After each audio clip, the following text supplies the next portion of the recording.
weekly craft, and this week our craft is not just a craft, it is also a science experiment. We're gonna make a sundial. So what we need for this craft is a plate, and it should be kind of a thicker plate. We also need some pencils, and I have brand new pencils. You probably want a nice long pencil. It doesn't have to be unsharpened, but that might work best.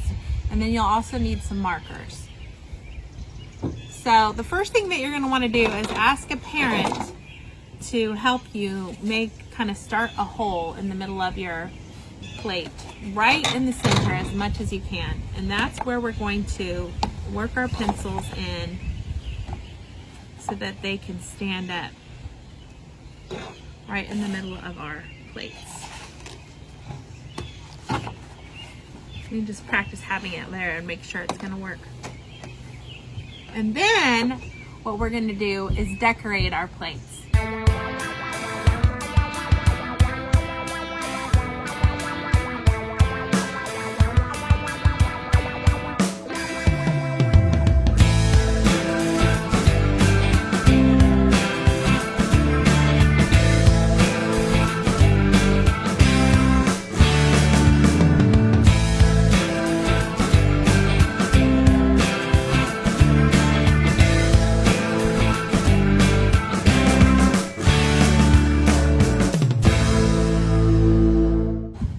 I like what you guys have been making on your sundials.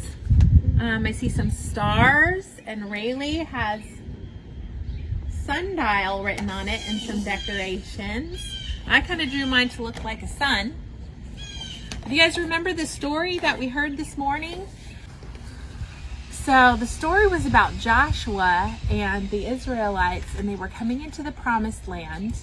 And there were a couple of kings, I believe there was 5 kings who were wanting to go up against Israel and Israel's allies, their partners. So they had to have a battle. And this battle against the 5 kings, God was with them and told Joshua to not be afraid and not be discouraged, and that God was on their side. But at one point, the battle was kept going on, and Joshua knew that in order to defeat these 5 kings, he needed more time because the sun was going down, and in the darkness, the other side, the other kings would be able to get away. So anyway, he prayed and he asked God for his help. And how did God respond? Do you remember what amazing thing happened? It's really kind of hard to believe, but what happened? The sun stayed in the sky for a couple hours. Enough time that Joshua was able to pursue and defeat the rest of the enemies, and accomplish what God's purpose was. So isn't that amazing? Do you think that God is powerful enough to have the sun actually stop in the sky? Rayleigh, do you think that is powerful?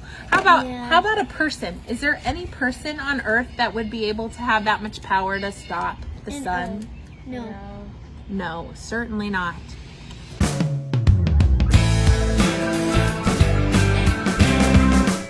That you have to remember to place your sundial always in the exact same spot if you're going to take it in and take it out. But you can see, you also want to make sure that your pencil, and you might actually stick it into the ground, that your pencil stays straight up.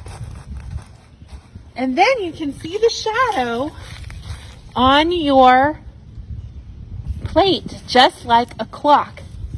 So what you can do, did you bring me a pen? Good. What you can do is actually mark out the place where the shadow goes and what time it's in that place. So right now it's exactly 5:13. So I'm going to do an experiment. I'm going to write 5:13 right by this. 5:13 p.m. What you could do is set your clock to go off exactly on the hour, every hour, and you can mark where the line is at each one of those hours. But if we come back, we can see, you want to mark yours? we can see that the line will move just like the hands move on a clock. And it's because the sun moves, and that is showing us the time of day. We can show the time of day by where the sun is in the sky. So let's go ahead and mark where it is now, and then we'll come back in a few minutes and see if it's moved, okay? All right, so we moved the sundials and we put them with a marking spot. So we drew a Sharpie line and a Sharpie line on our plate so we could know that we always have to line it up right at that point. And you can see that the shadow line has moved because now it's after 6. So it's going to be moving gradually throughout the day. We could check and see, just like a clock, what time it was according to the shadows.